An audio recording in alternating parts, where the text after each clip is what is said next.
Caspar Wijngaard, comic book illustrator, freelance illustrator. 5 years? Well, like not professionally, I guess like 2 professionally, but 5 in independent, I suppose, since Herefordshire. Well, I was living in London before, so it was a lot easier to get around and like network and socialise. Now I live in the middle of nowhere, but I have a studio and it's quiet and I can get work done as much as possible, so that's kind of cool. So it's like, it's better for me, I suppose. If I was trying to push myself more in the industry and network more, it'd be probably better to be living in a big city where I could network. But social media, so that's all good. Coffee, inks. I usually, like I said, I colour my own stuff, so I'll do all of my pencils first. They're really, really rushed. I scan them in using a mobile phone because it's easier than scanning. Take pictures, put them in, because I work, like I said, like really rough. Then I'll do basically everything on the page. Sometimes I usually ink and pencil everything and then I'll colour at the end, but usually, because my process is like, I like to do 2 pages at once, I kind of finish 2 pages as a double page spread and then move on to the next one and do it like that. And sometimes if it's something really complicated at the beginning of the book that I can't mentally handle right now, especially when it's doing the create your own thing, I'll maybe go to the end of the book and work on something a little simpler and then come back to the beginning when I'm ready to tackle it. So it's like, I do have the pleasure of doing that if I'm doing a create your own book. If it's something I'm working to editorial, doing to a deadline, then I have to do it from the beginning to the end. And so it's like, it's nice to have the option to jump back and forth if you can.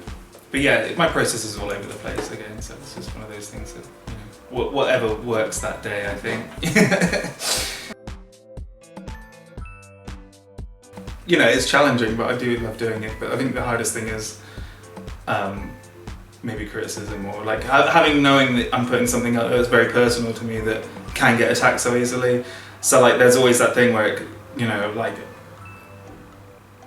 it's the Wednesday before a book comes out and you're just like waiting for the reviews to come in, and then when they come in and they're good, you're like, oh, and they come in and they're bad, you're like, oh my god, why have I done that? And obviously FOCs are always a bit of a nightmare, especially if it's creator and you're sat there just like waiting for that following Friday to see how many picked up, and then you cry yourself to sleep when you see how low the numbers are. But yeah, one of those things. That's not the hard thing of not the hard thing. That's just the fear I think most creator and creators have.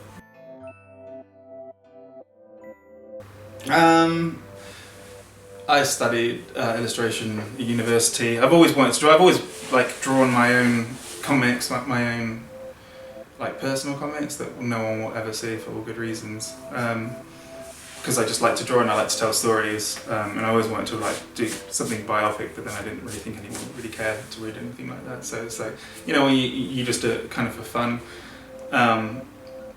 And then I was just working on indie press stuff, but I always wanted to like do bigger comics. But it was also one of those things where I never really knew enough about the inside of the industry to kind of navigate for it. It was kind of new when I came in, so I was just going to cons and taking my portfolio and showing them around to see how you could get work in the industry, and I think that's the best way to do it. I think most people get into the industry and just think, you just make a comic and send it to Marvel and they'll hire you, and I don't think it's as simple as that. I wish it was, but it's a pushing a boulder up the hill game really from the start, but it's definitely worth it when you start to get to the top. I don't know, I've never said anything's my favourite. My dad is an illustrator, and he taught me a really important lesson when I was younger, is never have a favourite piece of artwork, because once you get to a point where you think you're really good, you'll never think you can get much better. So you've always got to be your own biggest critic. So you've also got to find things that you can get better in, because if you get to a point where this is it, I'm good, I'm done, you're never going to grow as an artist. You've always got to find, and that sounds horrible, it's almost kind of but you find faults in your work so you can improve every day and find, move on. And you see a lot of artists on Twitter and social media go, I feel real bad about my art and today, and I know it seems sad when you hear them say it, but I think that's kind of healthy, because it is to me it's the best way of seeing your flaws. Or I look back at older comic books I've done, and I'm like, oh my god, I was terrible back then, but at the time when I was doing it, I was like, this is great, but I'm so glad I can see that I've progressed instead of just sticking like that, because I don't think I would have moved on at all as an artist otherwise. I love getting emails with people saying, well, you know, when you see like when people are like, oh, that's really awesome, because like, or people coming over at cons and being like, I love this book, I love the colours that you used, or I love the way this thing happened, or I love this the smaller moments that you weren't really thinking about, because like I'll think about a lot of stuff when I'm doing it and like no one picks up on it, and I'm like, oh, I wish they noticed that was a really good reference. But then it's the small things that you didn't realise that affect people, and when they come over and say like, oh, this one page really inspired me to do something, and someone added me the other day and they were like, oh, I'm channeling Caspar Wijngaard here with these colours, and I did this little thing and I was like, oh my god, like, I was like, I've never had that before, so that was really sweet. So like things like that are awesome, I like that. The reviews are cool, but you know, that's always just one person's opinion. If it's coming from someone that's being inspired to want to do comics, then that means more to me than someone reading a book because they're paid to do it and saying, oh yeah, it's cool, like I might read more, like that's awesome. But if it's someone that's picked up the book and it's motivated them enough to reach out to me and tell me that like that was a cool, you know, like they enjoyed it, like that means more, because that's what I used to do, and that's like, that means that I'm doing something right if someone's doing that to me, because that's always the way I feel, I think. Like, I know things, I've had horrible things said about when I was doing stuff before comics and artworks, or something, maybe in video games, especially when you're working with a fan base that are used to something. I came in as an artist to replace an artist that like got ill, and it was like a video game that was like involved around fashion, and I came in and I had to like design clothes, and I remember the girls on the forums were just like tearing me to pieces, and they were like, we hate this guy, why is he coming to do this stuff, like why can't we have the original artist? And I remember being so upset about it, and I was like, they don't like my clothes like that I've designed, and I'm like, why do I care so much? And I was like, for me it's kind of hard to like project that on someone else, because like everyone's different, but for me I just had to kind of understand that everyone's a critic, everyone's not going to love what you do, you can't please everyone, and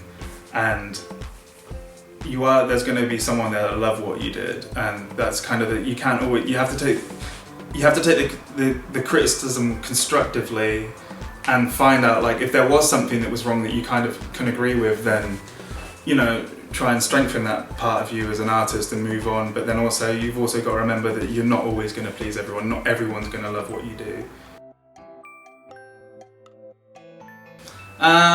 Spending time with my family, you know, playing video games. I'm big on video games. I always like to, when I don't get so much of a chance, you know, like I'm a father now, and I, you know, I'm working full time in comics, but if I get a chance to sit down and run with some video games, I do really love that, because it's just one of those things where I can just switch my brain off and go into someone else's world for a bit. I don't tend to read so many comic books anymore because I work in comics, and it's kind of, it's weird, it feels like kind of, as much as I love reading comic books, I'm catching up with them now because I'm taking a break between books to get back in it. But when I was reading comic books, when I was making a comic book, I didn't want to like see something and think like, oh my god, this is so much like what I'm doing, or have it like subliminally like affect the way that I was working as well. So I tried to step away from that. So like video games are really good for me because it's almost like stepping in a completely different medium where I can just switch my brain off for a bit and just have a bit of mindless fun, and that helps me unwind. Movies, I'm big on movies, but you know, it's not really something I can invest too much time in because I can only really get like an hour or so in the evening now, and movies unfortunately are about 3 hours long these days, so you have to do in bits or TV. But yeah, going out and just anything that's probably not involving drawing, because if I'm doing any type of drawing, I should be working really. I see people like doing drawings for fun, like outside of comics, like, oh, this is a cool down sketch, and I'm like, what? Sleep. Like, stop doing cool down sketches. My favourite film would be, someone asked me this the other day and I said Gremlins 2 because that's my favourite film as a kid, but it's not, it clearly isn't my favourite film now, but I went with that one anyway because they were just like, this is stupid.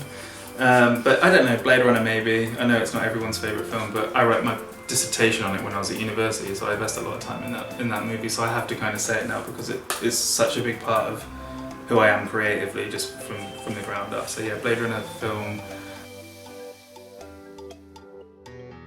Black Hole maybe, you know, I love that book. It's always one of those ones that I always like go back to just because it's just so fucking weird. I wouldn't say it's my favourite one, but it's definitely the one that I like to pick up and like flick through, just because it's just so ominous and personal and weird, and I like that about comic books. So it's like one of those complete packages that I think are really nice in books. Well, I can't say Blade Runner now, but that was definitely one of those films that is, it's really, you can taste it. Like there's an ambience in that movie that you can kind of feel like it feels so wet, it feels so real, and the sets feel so real when he's walking around New Los Angeles.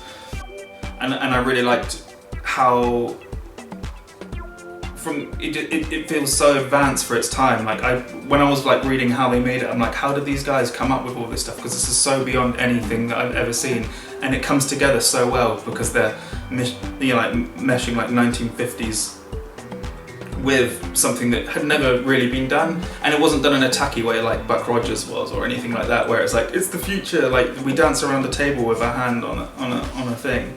You know, it was like awesome, but again, that's one of those things that I don't think everyone would get something from. So I'm gonna say Gremlins 2. I don't know. I really don't know. Well, I know me and Dan wanted to do Doom Patrol, but I don't think that's ever gonna happen. But yeah, that would have been cool because we're both big fans of Early Vertigo. But that would probably be what our dream project would be.